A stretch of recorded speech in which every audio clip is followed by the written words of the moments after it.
¿Qué tal amigos, amigas de Otra Mirada? Bienvenidos a una nueva edición de Mesa Política. En esta oportunidad vamos a conversar con Javier Torres. Él es director de Noticias SER. Con él vamos a hablar sobre lo que está ocurriendo en nuestro país en una semana que ha empezado bastante movida y que continúa movida porque hemos empezado con una vacancia presidencial, un cambio de gobierno, nuevo gabinete y con un panorama bastante movido con movilizaciones, marchas por todo el país y un escenario que a algunos les recuerda las movilizaciones del año 2000 con la juramentación de un Fujimori sin el respaldo de la calle. Es así, estamos en un escenario como el del año 2000, estamos frente a un golpe de Estado, estamos en una situación de un gobierno de facto. Lo conversamos de inmediato con Javier Torres. Javier, ¿cómo estás? Muy buenos días, bienvenido a Otra Mirada. Un gusto conversar contigo, Paco.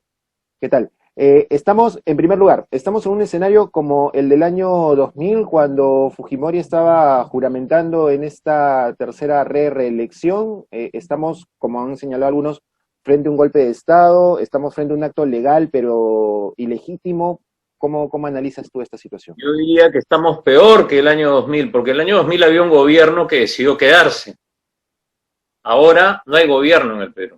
Eso es lo Ujú. primero que hay que decir. En este momento no hay gobierno, ¿no? Y eso se expresa en una serie de situaciones que están pasando más allá de las marchas, donde el Poder Ejecutivo en particular no está funcionando, ¿no? Donde la policía reprime indiscriminadamente y a su criterio sin que hayan responsables políticos. Entonces, es una situación bastante más grave porque mientras que en el 2000 tú tenías a un gobierno que quería perpetuarse en el poder, ¿no? Y que controlaba todo el aparato del Estado, tenemos un gobierno en este momento que ha tomado el poder, tenemos a un señor Merino que ha tomado el poder, que ha jurado el cargo de presidente de la República, pero que no controla todavía ese aparato que ha tomado. Y entonces esto lo hace mucho más grave, ¿no? Y creo que hay una sensación generalizada de no solo indignación, sino de desgobierno.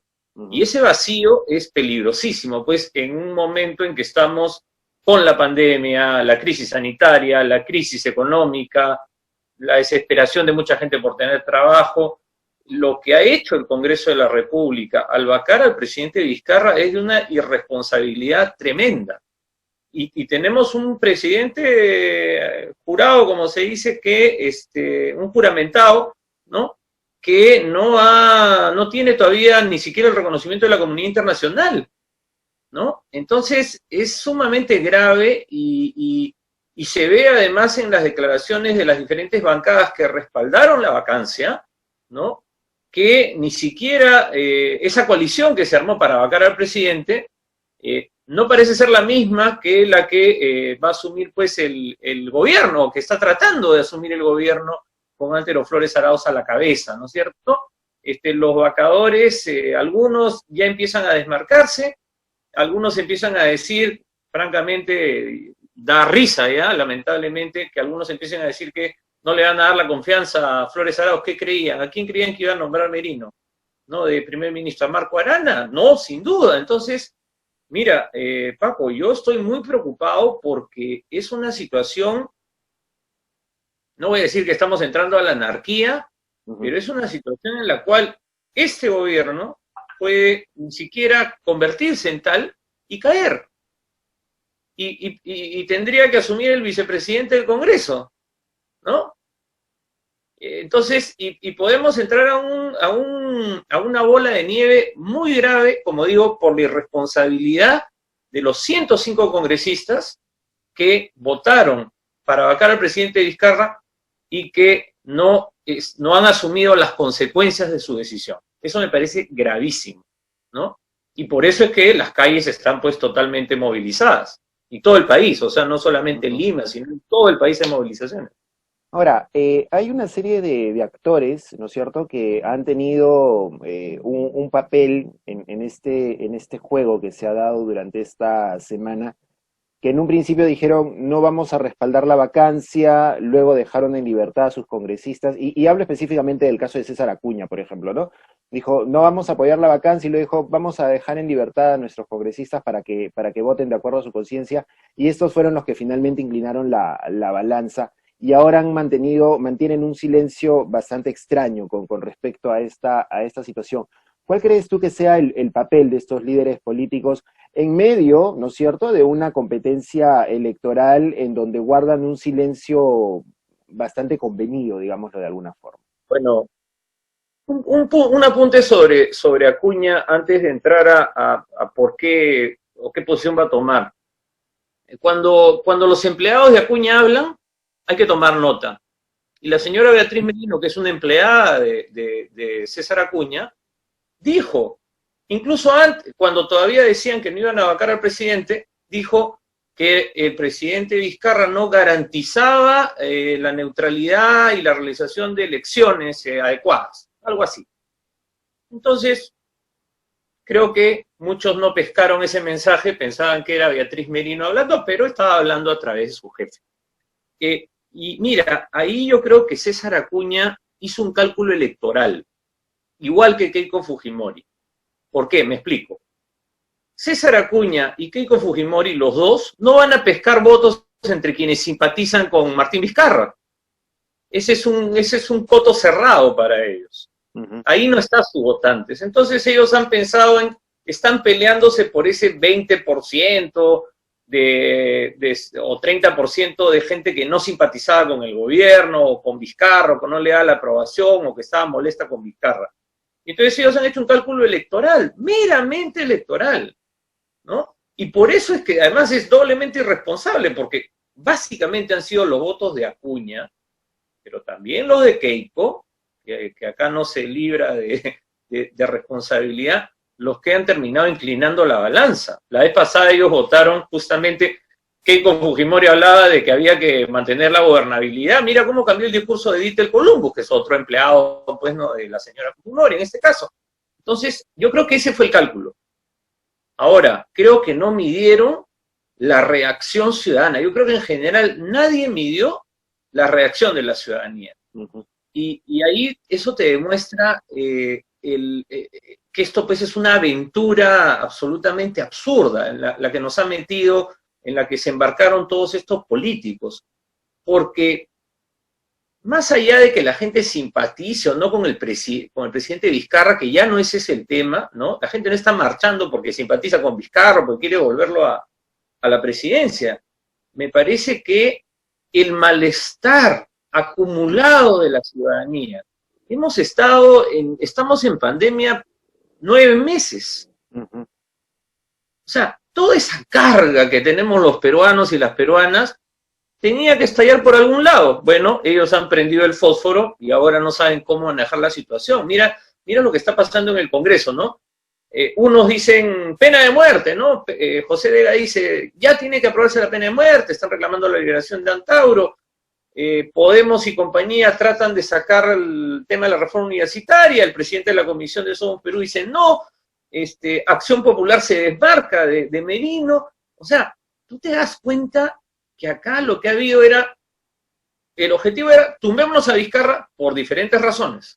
O sea, hay 15 razones distintas por las que se han tumbado. Cada aliado de esa coalición tenía una razón. Y lo que han hecho es tumbárselo y luego, cuando creo que se han vuelto a mirar las caras, se han dado cuenta que entre ellos tienen también bastantes problemas y contradicciones. Y Merino opta, digamos, de todas las opciones que tenía Merino para un gabinete, digamos que opta por la peor en términos de intentar gobernar el país. Porque Antero Flores Arauz es el rey de las frases, ¿no? Es un buen titulero, ¿no? Es lo que nos encanta a los que estamos en prensa, ¿no? Nos da titulares siempre.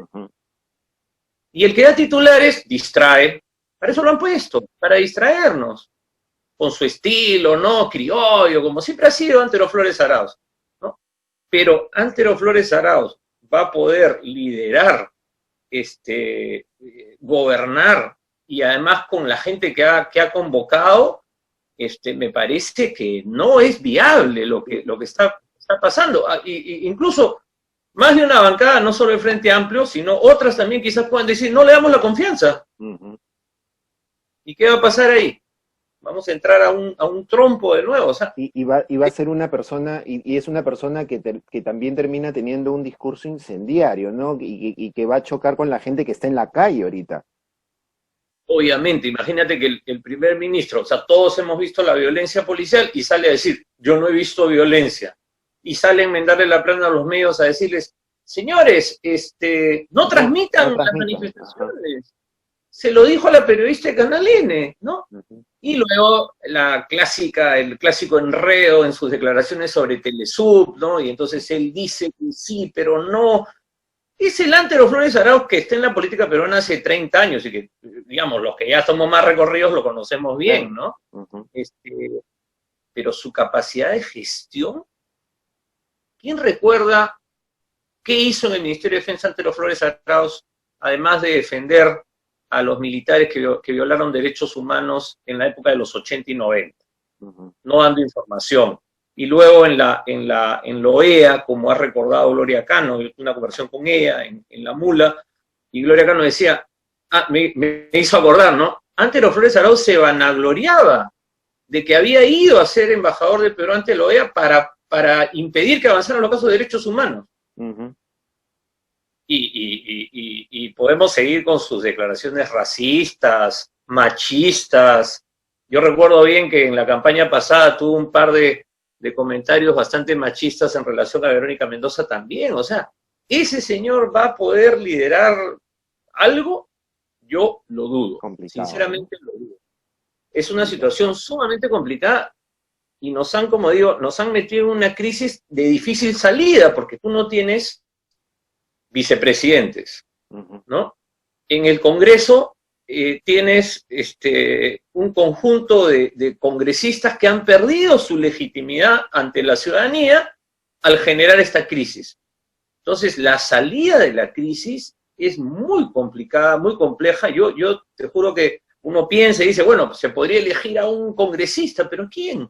Volteas a la mesa y tienes a Valdés, tienes a Aliaga y no hay mucha garantía. Habían algunas propuestas que decían, miras a la bancada, una de las pocas bancadas que votó en contra, que fue la bancada del Partido Morado, y dices, por ahí podría ser una salida, renuncia Merino, propones que la bancada del Partido Morado asuma, como fue en el 2000, que se escogió a Paniagua, por ejemplo, y volteas y ves a la bancada del Partido Morado y dices, escoges a alguien del Partido Morado que asuma la presidencia del Congreso y que incluso se adelante las elecciones. ¿Es una salida viable esa? ¿Crees que pueda ser una posibilidad? Mira, podría ser un congresista también de AP, o sea, podría ser cualquier congresista. Puede pasar, ¿no es cierto?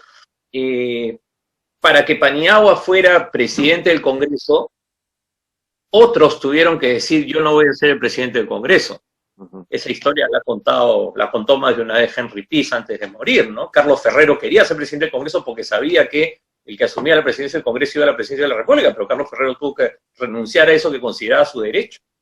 Y se optó por Paniagua, que fue una salida política, pero tú tenías ahí a políticos sentados discutiendo. Acá tienes a un grupo de sicarios, vamos a decir así, porque son sicarios, pues, o sea, lo siento, ¿no? O de pistoleros que ahora no saben qué hacer, o sea, ya tienen al muerto, pero no saben qué hacer con el resto. O sea, obviamente se necesita una salida, pero lo más grave es que cualquier cosa que decida el Congreso, lo único que va a poder hacer es, llevarnos hasta las elecciones. Pero su capacidad de gobernar va a ser muy limitada. Entonces, un país con una crisis económica, con una pandemia, con un gobierno transitorio que solo administra, va a ser muy duro. O sea, es como que ya, al golpe que hemos recibido por la pandemia y por la crisis económica producto de la pandemia, se suma ahora esta parálisis, porque incluso si Merino lograra sentarse, si eso ocurriera, bueno, se nombra gabinete. El gabinete, ¿tú crees que van a mantener a los viceministros? lo que van a hacer es empezar a hurgar para sacar denuncias contra los anteriores ministros, porque están entrando con sangre en el ojo, además, ¿no? Entonces, yo veo a un ejecutivo paralizado ahora y probablemente paralizado los próximos meses. Entonces, adelantar las elecciones, ¿de abril a cuándo? ¿A febrero? Podría ser, pero porque el cronograma electoral es bien estrecho, ¿no es cierto? Sí, o sea, claro. en diciembre nombran los candidatos, va a ser complicado que alguien acepte del lado de los partidos que se adelanten las elecciones. Y ni siquiera tenemos, como en el año 2000, una mesa de diálogo como la mesa de diálogo de la OEA, ¿no? Donde, si bien Fujimori lo usó para legitimarse, si tú te acuerdas de eso, porque él lo usó para legitimarse, claro, la agenda que se construyó fue la que terminó asumiendo Paniagua, ¿no? Cuando ya parecía que Fujimori se quedaba, además, o sea, porque, mira, Merino puede durar, ya, suponte que dure un mes. Si este Congreso que vacó a Vizcarra lo quiere vacar, le encaja una incapacidad moral y ya está. Total, incapacidad moral es cualquier cosa en el Perú. Sí, ¿no? O sea, no entregar tablets es incapacidad moral permanente. Mentir es incapacidad moral permanente. Imagínate, pues, si el año 89 hubiésemos aplicado ese criterio, Alan García hubiese dejado de ser presidente, ¿no es cierto? Claro. O sea, no, y todos los presidentes de la República del Perú hubiesen podido ser vacados por las razones que han, todos, sin excepción, toditos. Porque es demasiado amplio el sentido de la incapacidad moral. Dice que son los más honestos, porque todos alguna vez mintieron durante su gestión, porque todos tuvieron algún escándalo, etcétera, etcétera, etcétera. Entonces, es gravísimo. El tribunal encima amplía el plazo para ver el tema, ¿no? Recién lo va la próxima semana. Está jugando con los tiempos, está bajo amenaza, el Congreso quiere elegir al tribunal nuevo. Es una situación muy grave y, como te digo, yo quisiera decirte, la salida es esta y en 3 meses estamos encarrilados, pero lamentablemente no se ve esa salida y sí me parece que una exigencia que tenemos que hacer todos es que bajo ninguna circunstancia se pueden postergar las elecciones y extenderle el mandato ni al gobierno que está, ni al Congreso. Bueno. Eso sí me parece que hay que pelearlo, hay que exigirlo, hay que exigir observación internacional, como hubo en el año 2000, ¿no? Y mira, una cosa más sobre el tema de Merino. Uno lee el comunicado del gobierno de Colombia o el comunicado de la OEA, Merino no existe. ¿No? Por eso que te digo, no hay gobierno. Lo ha reconocido Paraguay, Chile, bueno, ya, es lógico, pero Argentina ha expresado su preocupación, Ecuador también, ¿no? ¿Por qué? Porque además esos presidentes saben que el impeachment ha sido un instrumento político utilizado, es el golpe parlamentario, ¿no? Entonces, mira, yo veo el escenario muy complejo, creo que la ciudadanía juega un rol fundamental y creo que esto va a tomar tiempo, o sea, nos va a tomar tiempo salir del hoyo en el que nos han metido los congresistas, pero bueno, hay que empujar para salir de este hoyo porque, o sea, yo creo que los peruanos y las peruanas no nos merecemos esta situación en la que nuestros congresistas, pues son nuestros congresistas, aunque no nos gusten, nos han metido. Muy bien, Javier. Nada, entonces esperaremos a ver cuáles son los resultados en los próximos días y estaremos atentos también a la movilización ciudadana a ver qué resultados tiene también en los próximos días. Muchísimas gracias por conversar con nosotros. Un gusto, Paco, un gusto hablar contigo. Chao. Muy amable, como siempre. Y ya saben que pueden encontrar estas y otras entrevistas, como siempre, en nuestra página web www.otramirada.p y nos encuentran también en redes como Otra Mirada.